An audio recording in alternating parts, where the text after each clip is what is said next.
A Russian soldier crouches in a trench, rifle in hand, and wrapped around the stock is a strip of bright pink tape. Not camouflage, not mud brown. Pink. In a war where blending in can decide who goes home, someone deliberately made their weapons stand out. Most people assume it's a nickname, a joke, a superstition, or just whatever tape was lying around. It isn't. On this battlefield, both sides often carry the exact same rifle, the same silhouette and shape in the dark. So what is a soldier more afraid of than being mistaken for the enemy standing beside him? You've probably seen it without noticing. A blurry combat clip, a captured photo, a video game trying to look realistic, a forum thread full of people arguing about it, a rifle with a loud strip of color wrapped around the mag or the stock, sitting right next to guys with completely plain weapons. It shows up again and again on different rifles, different units, different years of the same war.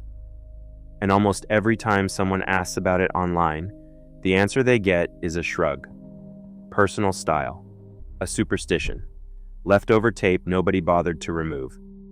That answer falls apart the moment you actually look at the pattern. Armies do not let soldiers decorate combat rifles for fun in the middle of an active war. Every strip of tape costs a soldier time and attention he does not have to spare. And if this were random, it would not repeat the way it does, not across different units, not across different years, not on both sides of the same conflict. When something this specific shows up this consistently, it is not decoration. It is a signal. The only real question is who it's signaling to. Look closer at the footage and the random explanation gets weaker fast. It is not one soldier with a strange habit. It is whole squads showing up with the same color on the same part of the rifle. A mag here, a stock there, sometimes matched on a helmet or a sleeve. That kind of consistency does not come from personal taste. It comes from an order, spoken or unspoken, that everyone in that group followed on the same day. Something told these men, all at once, to make themselves visible in a way that had nothing to do with how they wanted to look. And here is the detail that kills the leftover tape theory outright. Soldiers are not careless about anything that draws the enemy's eye in a war zone. Ammunition gets checked, kit gets inspected. If a bright strip of color on a rifle were truly an accident, it would have been noticed and stripped off within a day. It wasn't. It kept showing up, deliberately, for years, across multiple units. That alone tells you it is doing a job. Here is the problem nobody talks about. Modern Russian and Ukrainian forces largely fight with the same family of rifles. Same Soviet pattern design, same general silhouette, same magazine shape, sometimes the exact same weapon pulled from the same old stockpiles. From 20 feet away, in bad light, through smoke, in a trench line or a shattered building, a soldier cannot always tell which side a rifle belongs to just by looking at it. And in that kind of environment, the uniform does not always help either. Gear gets mixed, jackets get swapped, camouflage patterns overlap. The one thing a soldier needs more than concealment, in that exact second, is a way to tell friend from enemy before he pulls the trigger. Picture it from the ground. A trench line at dusk, smoke drifting between positions, two men in similar green-brown kit moving toward each other around a corner. Both are carrying the same rifle silhouette. Both could be friendly. Both could be the last thing the other one ever sees. There is no time for a radio check, no time to read a patch, no time to ask. The decision happens in under a second, and it happens with the eyes, not with paperwork. That single second is the entire reason this story exists. This is not a new problem. Russian forces ran into the same issue as far back as the First Chechen War, when federal troops and Chechen fighters were using strikingly similar Soviet-era equipment, uniforms, and weapons. The solution back then was simple: plain white cloth tied around the arm. Fast to make, free, and visible enough to settle the question in a glance. It is the same logic soldiers everywhere have leaned on for decades. When your enemy looks like you don't redesign the uniform. You add one small, unmistakable mark that says, "Not that guy." So when the current war escalated, the same instinct came back, just with tape instead of cloth. Tape wrapped around a rifle solves the identification problem almost instantly. It costs nothing. It needs no factory, no supply order, no approval. Any soldier with a roll of electrical tape can apply it in the field in under a minute. That is exactly why it spread so fast. It is the cheapest, quickest fix available in a situation where hesitation gets people killed. On paper, it looks like the perfect solution. You can see the improvisation in the wrapping itself if you know what to look for. It is rarely neat. It is rarely factory straight. It is wound on fast, sometimes crooked, sometimes doubled up where the tape ran out and someone grabbed a second color to finish the job. That unevenness is not sloppiness for its own sake. It is evidence. A factory-issued part looks uniform across every rifle in a shipment.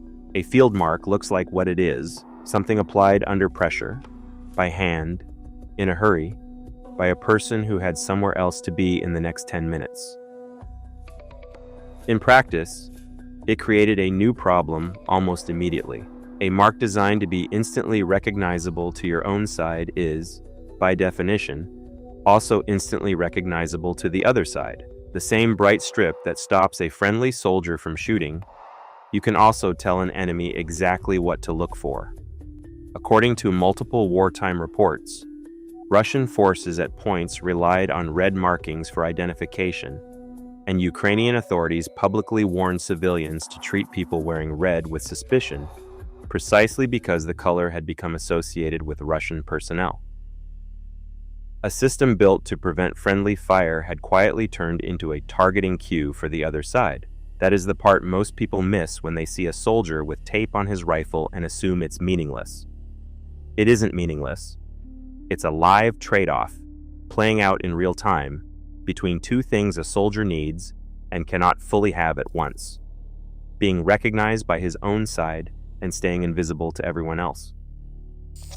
And this is where the color starts to matter. Once a marking color becomes known, once the other side figures out what to look for, it stops working. Or worse, it starts working against you. So the color has to change. There are reported cases from this war of exactly that happening. Ukrainian forces reportedly shifted from yellow armbands to blue specifically because yellow had been compromised, with infiltrators and copycats using it to blend in. The same logic applies on the Russian side. A marking system that stays fixed becomes a liability. A marking system that keeps moving stays useful for longer. That is most likely where an unusual color like pink comes from. Not an official order, not a unit mascot, not a joke, and most likely a rotation. Once red, white, or blue become known and risky, an unusual, unclaimed color becomes valuable precisely because it hasn't been copied yet. Add to that the reality of frontline supply. Soldiers use whatever roll of tape is actually available, not whatever color a manual might prefer. Standard military logistics do not always keep a war zone stocked with the correct shade at the right moment. What is left in the truck, what a soldier grabs at a checkpoint, what someone's unit happened to be issued that week, that becomes the marking. An unlikely color isn't proof of stupidity. In a system built on staying one step ahead of imitation, it might be closer to smart.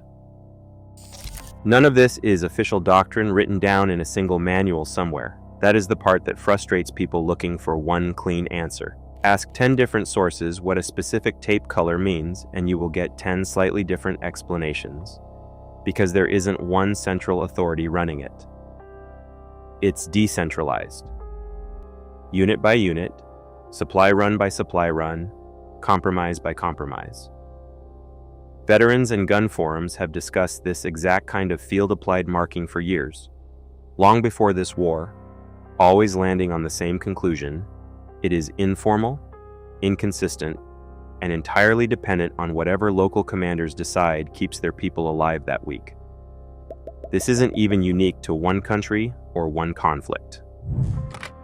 The same basic trick, a strip of colored tape on a magazine, a barrel, or a vest changed out the moment it stops working, has shown up in other conflicts and other armies for the same exact reason.